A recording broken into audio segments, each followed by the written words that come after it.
사람들이 듣기 제일 싫어하는 단어 중에 하나가 순종입니다. 자녀들은 부모 말씀에 순종하기를 싫어합니다.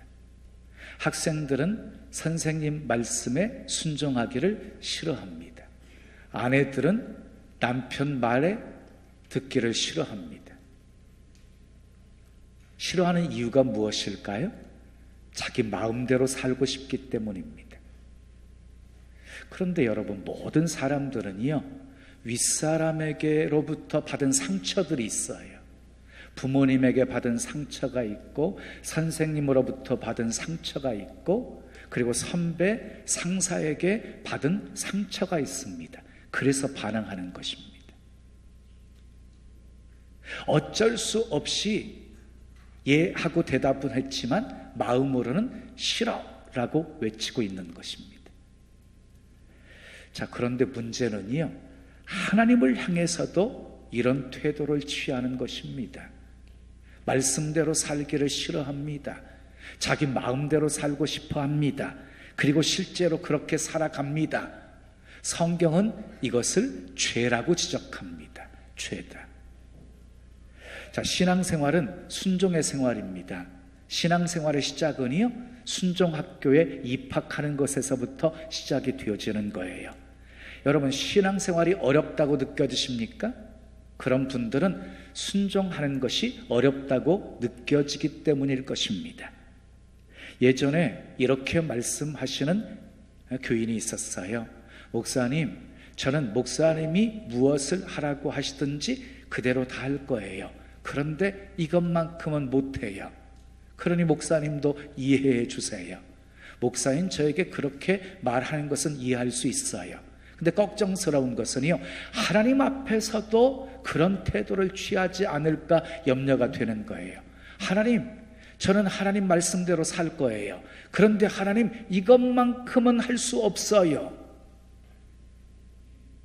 순종하는 일과 순종하지 않는 일을 자신이 선을 긋고 있는 거예요. 자신이 선을 긋고 있는 거예요. 여러분, 한번 생각해 보세요. 뭔가 이상하지 않아요? 주객이 전도된 것 같지 않아요? 이런 말은요, 부모가 자식에게 하는 말이고 하나님이 우리 성도들에게 하는 말이에요. 아들아, 내가 내 소원 다 들어줄 수 있어.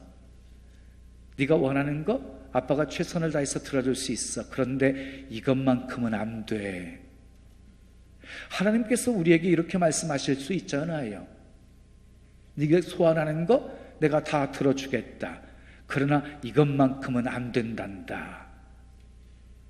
이건 하나님이 하실 수 있는 말씀이지 우리가 할 수 있는 말은 아니라는 것입니다. 하나님께서 아담과 하와를 만드시고 모든 동산에 있는 나무의 열매들을 먹게 했어요. 얼마나 풍성했어요. 근데 동산 중앙에 있는 선악을 알게 하는 나무만큼은 먹지 말라고 엄히 명하셨습니다. 먹으면 죽는다고 했습니다. 근데 사단의 유혹에 넘어가서 결국 하와가 따먹고 그 다음에 아담도 주워서 먹게 되었습니다. 우리는 이 죄의 본성을 가지고 태어나는 존재입니다. 그래서 그런지 하나님 앞에서 끝까지 이것만큼은 안 된다고 소리치면서 삽니다. 자, 하나님을 믿는다는 것이 무엇일까요? 하나님을 믿는다는 것이 무엇일까요?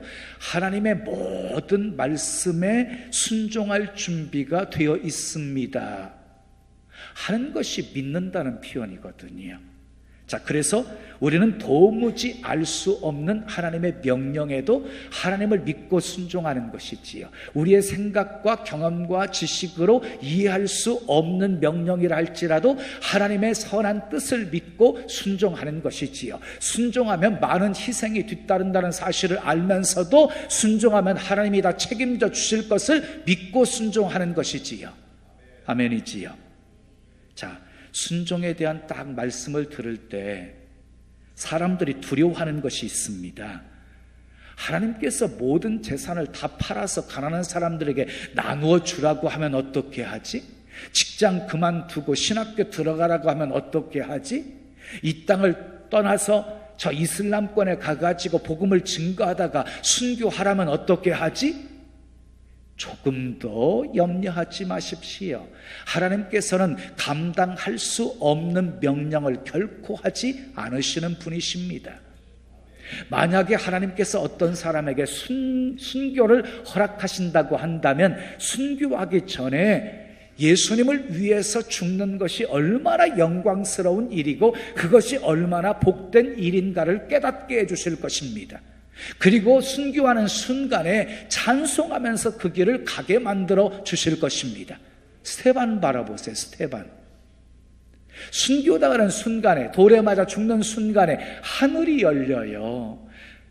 하나님 보좌 우편에 예수님이 서 계신 것을 보았어요. 그래서 죽는 순간에도 천사의 얼굴일 수가 있었던 것이에요. 하나님이 부어주신 은혜였던 것이지요. 여러분, 순종하면 가장 먼저 떠오르는 인물이 누구입니까? 순종하면 아브라함이 생각나시지요? 아브라함이 떠오르시지요? 아브라함은 고향을 떠나라 했을 때 떠났습니다. 하갈과 이스마엘을 내어 쫓으라 하니 내어 쫓았습니다. 독자들 이삭을 모리아산에 번제로 바치라 하니 그대로 순종했습니다. 그래서 믿음의 조상이 되었습니다. 여러분, 하나님 앞에는 이유가 있을 수 없습니다. 순종만 있을 뿐입니다. 아멘.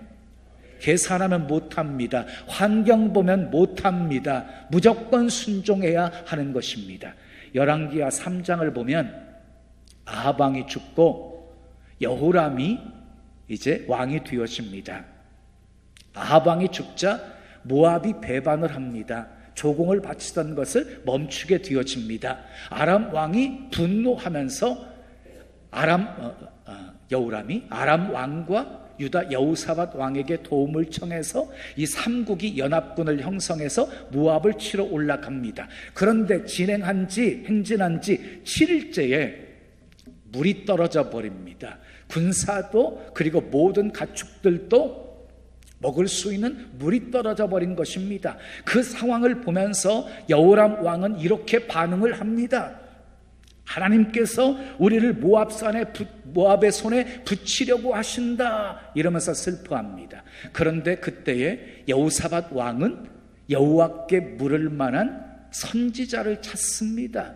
엘리사가 있다고 하니까 그에게 찾아갑니다. 엘리사가 찾아온 여호사밧의 얼굴을 보고 해결책을 제시를 합니다. 여호와의 말씀이 이 골짜기의 개천을 많이 파라고 했습니다. 바람도 보이지 않고 비도 보이지 않는 상황이지만 이 골짜기에 물이 가득 차게 하실 것이라고 말씀했습니다. 그리고 모압을 당신의 손에 붙이신다고 하셨습니다. 여호사밧이 순종을 합니다. 골짜기에 개천을 많이 팝니다. 어떻게 되었습니까? 다음날 아침 일어나 보았더니 에돔 편에서부터 물이 흘러 들어와 가지고 그 땅에 가득하였습니다. 그리고 싸움에서 승리합니다. 순종한 결과였던 것입니다. 창세기 26장을 보면 가나안 땅에 이삭 때 흉년이 들었습니다. 자, 애굽으로 내려가기 위해서 블레셋 땅에 머물러 있을 때 여호와의 말씀이 임합니다. 애굽으로 내려가지 말고 그 땅에 머물러라. 그러면 내가 너와 함께 있어 복을 주겠다. 이 모든 땅을 너와 내 자손에게 주겠다. 내 자손을 인하여서 천하 만민이 복을 받게 하겠다. 그래서 이삭이 순종을 합니다. 블레셋 땅에서 농사를 짓습니다. 그 해에 100배의 수확을 거두게 되어져서 심히 번성하고 장대하여 왕성하여 마침내 거부가 되어집니다. 100년 농사를 한 번에 지은 겁니다. 100년 농사 한 해에 지은 것입니다. 블레셋이 시기할 정도로 복을 받았습니다. 여러분, 환경이 문제가 아닙니다. 순종하면 하나님의 축복이 있습니다. 사르밧 과부도 순종하여서 복을 받았습니다. 순종하여. 여리고 성도 순종하여 돌고 외쳤더니 무너졌습니다. 베드로가 순종하여 배 오른편에 그물을 던졌더니 그물이 찢어질 정도로 고기가 잡혔습니다. 하인들이 순종하여 항아리에 아구까지 물을 가득 채우고 그것을 떠다가 연회장에 갖다 주었더니 물이 포도주로 변하는 기적이 일어나게 되었습니다. 계산하면 못합니다. 환경 보면 못합니다. 무조건 순종해야 합니다. 아멘. 순종하면 기적이 일어납니다. 그런데 미련한 사람들은요, 하나님께서 살 길을 알려주어도 제 고집대로 살아갑니다. 자, 고집을 꺾지 않는 사람에게는 방법이 없습니다. 한 가지 방법밖에 없습니다. 얻어 터져야지만이 정신 차린다는 것입니다. 예굽의 바로왕을 보세요. 순종하지 않으니까 10가지 재앙이 임하여서 결국 얻어맞고 두 손 들고 항복하고 이스라엘 백성들을 출애굽시키지 않습니까? 요나 보세요. 불순종하다가 물고기 뱃속에 들어가서야 비로소 두 손 들고 항복하게 되어지잖아요. 현대인들이 불행한 이유가 바로 여기에 있습니다. 순종하면 죽는 줄 압니다. 순종하면 자기가 없어지는 줄 압니다. 아닙니다. 순종하면 하나님이 일하시는 역사를 눈으로 보게 되어집니다. 아멘 하십시오. 예레미야 33장 2절 3절에 일을 행하시는 분도 하나님이시고 그 일을 지어 성취하시는 분도 하나님이시고 내가 부르짖어 기도하면 응답하시는 분도 하나님이시고 내가 알지 못하는 크고 비밀한 일을 나타내 보여주시는 분도 하나님이시라고 그랬습니다. 다 하나님이 하신대요. 다 하나님이 하신대요. 순종은 내가 하고 역사는 하나님이 하시는 것입니다. 오늘 본문에 나오는 사울왕은 이스라엘의 초대 왕이었습니다. 이스라엘은 신정국가였어요. 신정국가는 하나님이 세우신 대리자를 통해서 다스리시는 나라를 가리키는 거예요. 하나님께서 모세를 세워서 다스리십니다. 모세가 죽자 여호수아를 세워서 다스리십니다. 여호수아가 죽자 사사들을 세워서 다스리십니다. 그런데 문제가 생기지요. 이스라엘 백성들이 이방 민족들처럼 우리에게도 왕을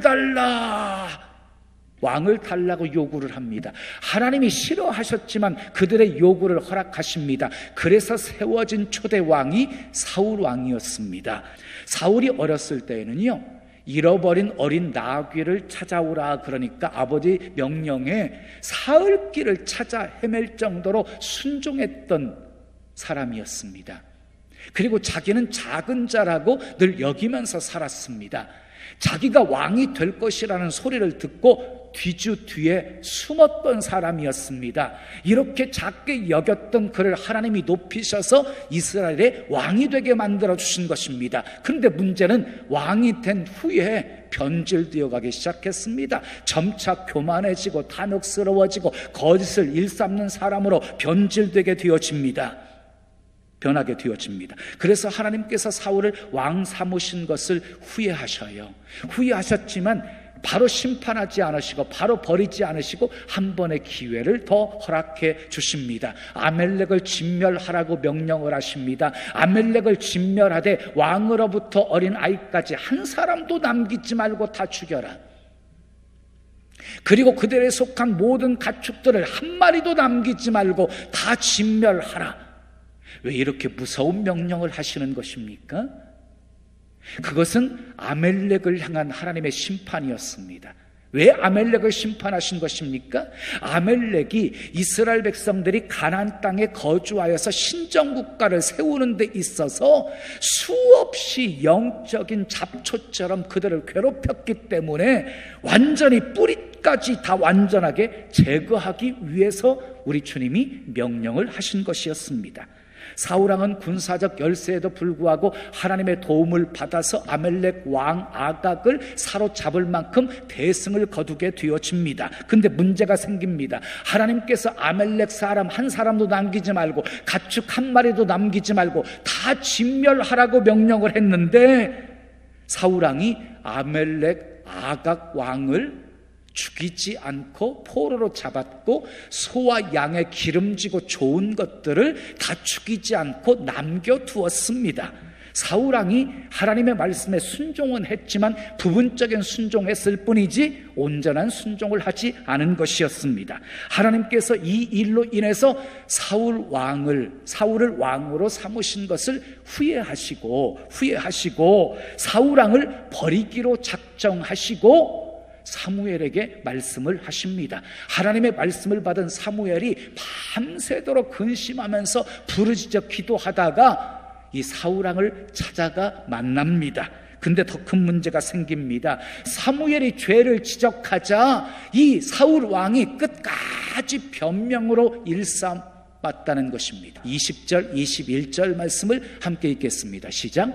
사울이 사무엘에게 이르되 나는 실로 여호와의 목소리를 여기 보세요. 자기 잘못은 조금도 인정하지 않고 나는 실로 여호와의 목소리를 청종했다라고 말하죠. 자기는 순종했다라고 말하죠. 그러면서 뭐라고 말해요? 읽어요. 여호와께서 보내신 길로 가서 아멜렉 왕 아각을 언제 하나님께서 끌고 오라고 그랬어요? 다 죽이라고 그랬지. 왕도 다 죽이라고 그랬지. 끌고 오라고 그랬어요.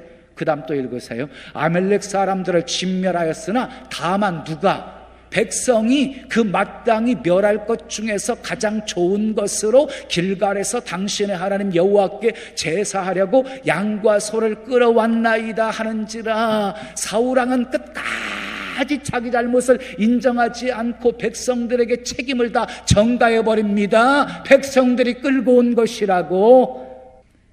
자, 사무엘이 하나님의 말씀을 전합니다. 22절을 읽겠습니다. 시작. 사무엘이 이르되 여호와께서 번제와 다른 제사를 그의 목소리를 청종하는 것을 좋아하심같이 좋아하시겠나이까? 순종이 제사보다 낫고 듣는 것이 순양의 기름보다 나으니 그랬어요. 여러분 기억하십시오. 순종이 제사보다 낫습니다. 듣는 것이 순양의 기름보다 낫습니다. 이어지는 23절 말씀 또 읽어보세요. 시작. 이는 거역하는 것은 점치는 죄와 같고 완고한 것은 사신 우상에게 절하는 죄와 여러분 보세요. 거역하는 것이 얼마나 무서운 죄인지를 밝혀주고 있지요. 거역하는 것, 하나님의 말씀에 불순종하는 것은 점치는 죄와 같대요. 우상에게 절하는 죄와 같대요. 이스라엘 백성들 우상 숭배하다가 다 망했던 거잖아요. 그러니까 결국 거역하는 것은 망하는 길이라는 것이지요. 그 다음 계속 읽으세요. 시작. 왕이 여호와의 말씀을 버렸으므로 여호와께서도 왕을 버려 왕이 되지 못하게 하셨나이다. 결국 사울왕은 말씀을 버렸기에 하나님께 버림받게 되었다는 말씀입니다. 그 후 사울왕은 악령에 사로잡혀가지고 번뇌하는 삶을 살게 되어집니다. 나라를 위기에서 건져준 영웅이요 충신이었던 다윗왕을 죽이려고 계속해서 추격하는 인생을 살게 되어지고 도망자로 살고 있던 다윗의 일행에게 먹을 것을 공급해 주었던 아히멜렉 제사장에 대한 분풀이로 제사장 85명을 죽이고 제사장의 성읍에 있는 남녀 그리고 젖먹는 아이들과 젖먹는 자들 소, 양, 나귀 다 칼로 쳐 죽이는 만행을 저지르게 되어집니다.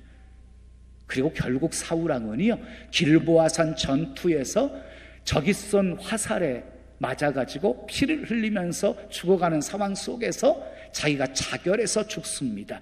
블레셋 사람이 사울왕의 목을 잘라버리고 그리고 그 시체를 가져다가 벳산 성벽에 못을 박아버립니다. 그것이 사울왕의 비참한 말로였습니다. 사랑하는 여러분, 사울의 비극이 우리의 비극이 되지 않아야 합니다. 하나님께서는 제사보다 순종을 더 좋아하십니다. 순종 없는 제사는 의미가 없습니다. 말씀에 거역하면서 수많은 종교 의식을 행한다면 그게 무슨 의미가 있겠습니까? 말씀을 거역하면서 수많은 봉사의 모습들, 그게 무슨 의미가 있겠습니까? 여러분, 장례식에 가보면 여러 자식들이 막 우는 모습을 보시지요. 몸부림치면서 우는 모습 보시지요. 그런데 크리스찬 그런 가정에 가면은요, 예수 믿고 천국 가신 분들에 대한 그런 조문을 가면 그런 우는 모습들은 별로 보이지 않아요. 슬퍼하기는 하지만. 그런데 여러분, 장례식장에서 가장 많이 우는 자식은 가장 불효자식입니다. 그래서 유행가에 이런 가사 있지요. 불효자식은 웁니다. 그런 가사도 있지요. 울어야 마땅하지요. 울어야 마땅하지요. 근데 또 그런 사람이 하는 일이 있어요. 제사 드리는 것. 불효자는 제사를 많이 드립니다. 생전에는 거역하고 말 더럽게 안 들어먹다가 돌아가신 후에는 후회하면서 그렇게 제사를 드리는 겁니다. 여러분, 죽음 다음에 제사 드리는 것 무슨 의미가 있겠습니까?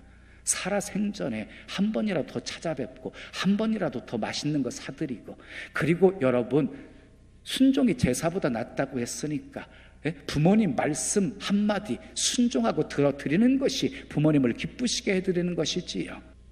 이사야 1장 13절 14절에 보면 헛된 재물을 다시 가져오지 말고, 헛된 재물을 다시 가져오지 말라, 그것이 내게 무거운 짐이라, 이렇게 하나님께서 말씀하셨습니다.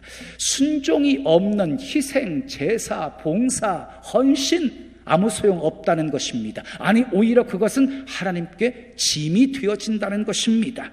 하나님께서 원하시는 것은 순종입니다. 아멘. 오직 순종입니다. 순종이라는 말은 히브리 말로 샤마라고 합니다. 샤마, 듣는다 하는 뜻입니다. 근데 히브리 말과 우리말이 서로 통하는 부분이 있어요. 우리가 부모의 말을 듣는다는 말은 부모의 말을 순종한다는 말이 있는 것처럼, 우리가 하나님의 말씀을 듣는다는 의미는요, 하나님의 말씀에 순종한다는 의미가 담겨져 있는 것입니다. 그런데 여러분, 순종도 훈련입니다. 훈련. 주님이 말씀하셨습니다. 작은 일에 충성된 자는 큰 일에도 충성된다 하고, 그러니까 작은 일에 순종하는 사람이 큰 일에도 순종할 수가 있다는 것입니다. 그러므로 우리는 순종을 배우셔야 합니다. 어렸을 때부터 순종을 배워야 합니다. 아레이 토레이 박사님이 이렇게 말했습니다. 권능은 하나님께 속했는데 그 권능을 받을 수 있는 방법은 오직 하나, 절대 순종이다, 이렇게 말했어요. 그렇습니다. 순종해야 권능을 받을 수 있습니다. 여러분, 하나님의 말씀이 들리십니까? 오늘 또 하나님의 말씀을 들으시는데 내게 주시는 하나님의 말씀으로 들리십니까? 그게 복입니다. 전적으로 순종하십시오. 근데 어느 순간부터 하나님의 말씀이 들리지를 않으십니까? 이건 영적으로 심각한 상황입니다. 방법은 다른 게 없습니다. 회개하셔야 됩니다. 너무 오랫동안 불순종의 삶을 살았기 때문에 하나님의 말씀이 들리지를 않는 것입니다. 다시 무릎을 꿇고 회개하면서 여호와여 말씀하옵소서, 주의 종이 듣겠나이다. 무슨 말씀을 하시든지 그대로 순종하겠습니다. 이렇게 고백하면 다시 말씀이 들리게 될 것입니다. 계속해서 순종하다 보면 일마다 때마다 세밀하게 들려주시는 하나님의 음성이 더 분명하고 확실하게 들려질 것입니다. 그리고 순종과 함께 엄청난 자유를 경험하게 될 것입니다. 이 땅을 살아가면서 신앙이 성숙하게 되어지고 믿음이 자란다는 의미는 무엇입니까? 순종을 계속 배워가고 있다는 의미인 것입니다. 하나님의 은혜를 충만히 받고 날마다 함께 하시는 주님의 은혜로 승리하는 삶을 살기를 원하십니까? 간단합니다. 그 방법은 말씀대로 순종하며 사면 되는 것입니다. 사무엘하 3장 1절에 보면 사울의 집은 늘 불순종했습니다. 다윗의 집은 늘 순종하는 삶을 살았습니다. 그래서 사울의 집은 점점 약하여졌고 다윗의 집은 점점 강하여졌습니다. 여러분, 개인의 문제가 아니었습니다. 온 집안 전체의 문제였던 것입니다. 사랑하는 여러분, 하나님의 은총이 떠나지 않는 그런 복된 가정이 되기를 원하십니까? 다윗의 가정처럼 점점 강성해지는 복이 여러분의 가정에 있기도 원하십니까? 그렇다면 내 마음에 맞지 않아도 하나님의 말씀대로 순종해야 합니다.